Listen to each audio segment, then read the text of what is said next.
Hello everyone. Hello everyone. Chapter 4 Mughal Emperor. So today we discuss about Mansabdar and Jagirdars. As you know, first the Mughal Emperor divided into different provinces. So in for these provinces they require lots of officers.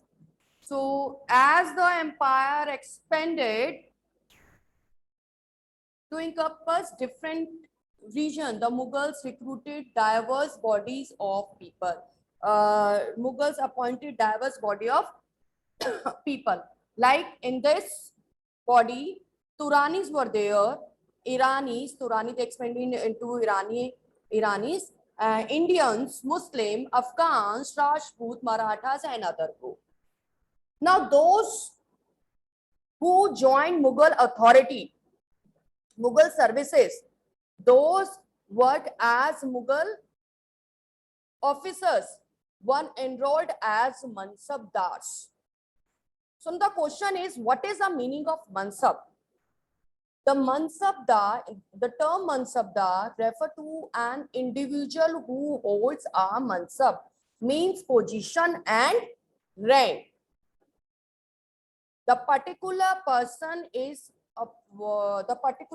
was appointed on particular for a specific mansab, and that mansaba, on that he worked as a governor, as a mansabdar. So the mansab is that person rank and position, and side by side he also he was performed the military responsibility of that area, that mansaba. Now the rank and salary were determined by the numerical value known as jat.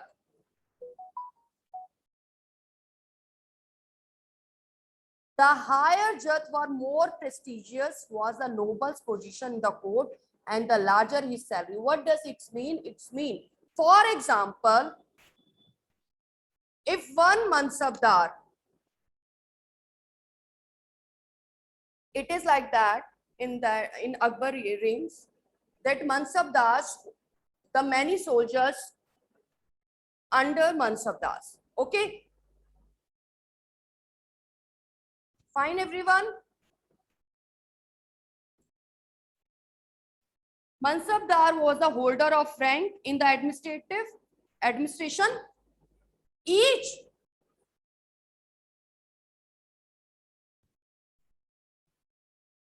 official, military or of civilian, was assigned as a mansab according to his merit and status. The lowest rank under this system was 10 and highest was 5,000. For example, the Akbar assigned one person for a Abul Sheikh 5,000 rank. It's mean how many soldier work under him. It's means 10,000 soldier under work under that person. Now the another person, another mansabdar who holding 5,000 soldier. So the salary of that mansabdar according to the soldier, because mansabdar directly collected their salary from the ruler.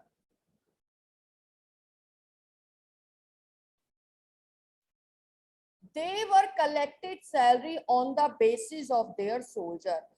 For each soldier they collected salary, because what salary they were collected from the soldier, from the ruler, they were distributed the salary of their soldier from that amount which they were collected from the ruler. So the amount that should be sufficient hona chahiye ki usko he should use for their personal use and distributed to distributed salary to among all soldiers.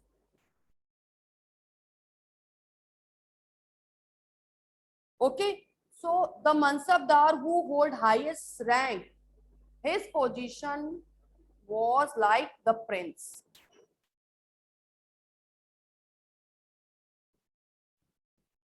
Mansab between 5,000 to 10,000 were reserved for princes or prince. The emperor personally appointed the Mansabdar. He could also follow the recommendation and other nobles and officials in doing so. Now let's talk about Mansabdar, Jat and Sawar. So Jat referred a official own status and income, as I told you that numerical term, numerical value of his salary, that Jat. And Jat Sawar indicated the number of cavalry on footer soldier an official needed to maintain. For example, I will explain you again. 500 Sawar meant that official was responsible for 500 cavalrymen, and each cavalryman was expected to maintain 2 horses. Sometimes the Mansabdar received their salary in form of Jagirs, which was somewhat similar to the Iktas. Now everything, whatever were the part of their military, they were registered. They got them. The Mansabdar brought his cavalry for review, for assessment, and got them registered. Their horse branded, and they receive money to pay them as a serf. Now next one is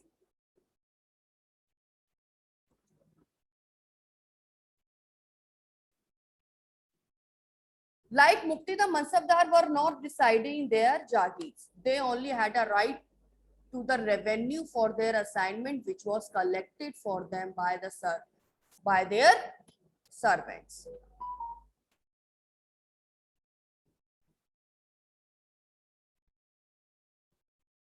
Now next is Jabt and Zamidar. Under the Mughal, the main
Zabt and Zamindar under the Mughal.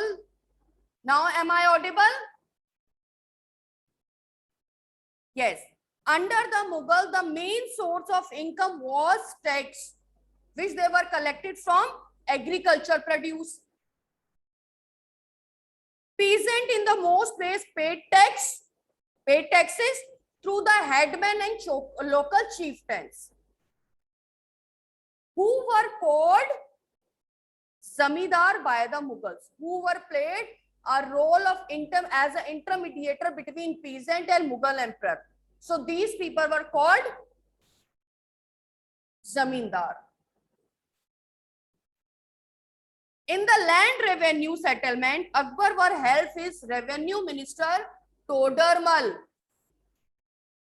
who carried out a careful survey of crop produce, price and area that were cultivated for a period of 10 years. पिछले 10 साल में जो area cultivated हुआ है, जो protection हुआ है, he surveyed on that land. The tax on each crop was fixed in cash. So the tax for each crop was fixed. It is not like that the tax for each crop equal, even, no. Each province was divided into revenue circle. For the example, that crop revenue stand, that crop revenue is 20. So that particular area grown that kind of crop. The revenue of that area collected from the Mughal on the basis of this circle rate, this revenue circle rate. Got it? Which had its own revenue rate of individual crop. This land revenue system was known as Zabt and was prevalent in those areas where Mughal administration could survey land and maintain account carefully. So the area Gujarat and Bengal was not in that circle, revenue circle, in Zabt system. Akbar took various measures for the improvement and extension of cultivation. The Amil, the revenue collector, was instructed to be kind to the peasants. Amir, the person in the Mughal administration who instructed the people that you should be kind with kiske saath? To be kind to the peasants. In some area, zamindar had great power and the position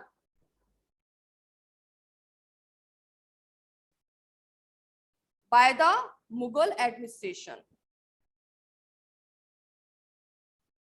So after some time, they stand against the Mughal authority.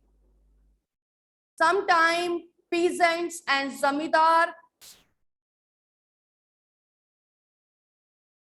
united each other, come together and stand against the Mughal authority, because few mansabdar impose high tax on peasants. Forcefully, they were collected the tax from the peasants. By the end of the 17th century, these peasant rebellion challenged the stability of Mughal emperor or Mughal empire, which will became the great cause of decline of the Mughals. Okay, everyone. Let's talk about Akbarnama.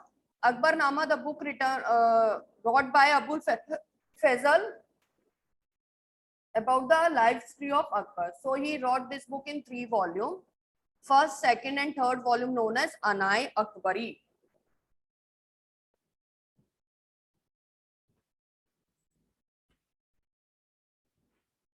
In first volume, dealt with the Akbar's ancestors, and second volume recorded The event of Akbar reign, Akbar rule. The third volume is the Anai Akbari.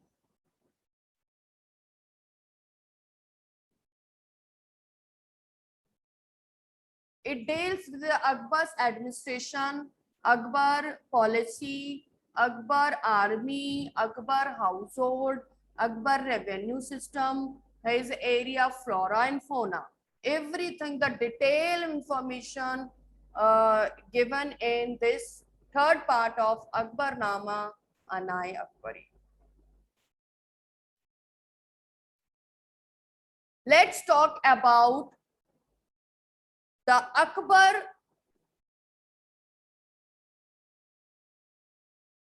policy. So the broad feature of Akbar administration given in Anai Akbari, the Abul Fazl elaborately discuss about this. Abul Fazl described in Anai Akbari that the empire, Akbar empire, was divided into provinces. This province is known as Subas. Which Subas? Governed by Subedar, who carried out both political and military function. Each province had a financial officer, the person who got the right of collecting tax, that financial officer known as Diwan. For the maintenance of peace and order in province, the Diwan and the Subedar require other peoples. So the Subedar supported by other officers known as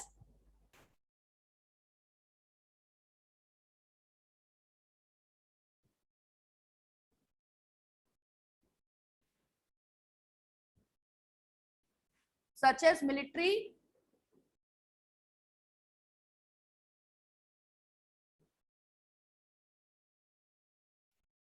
paymaster Bakshi and minister in charge of religious who hold the religious issues and solve the conflict in religious issue, who work in charitable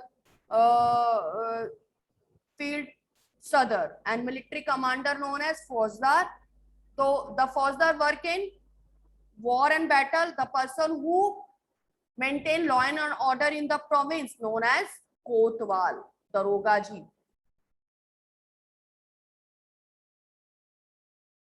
Now the next one is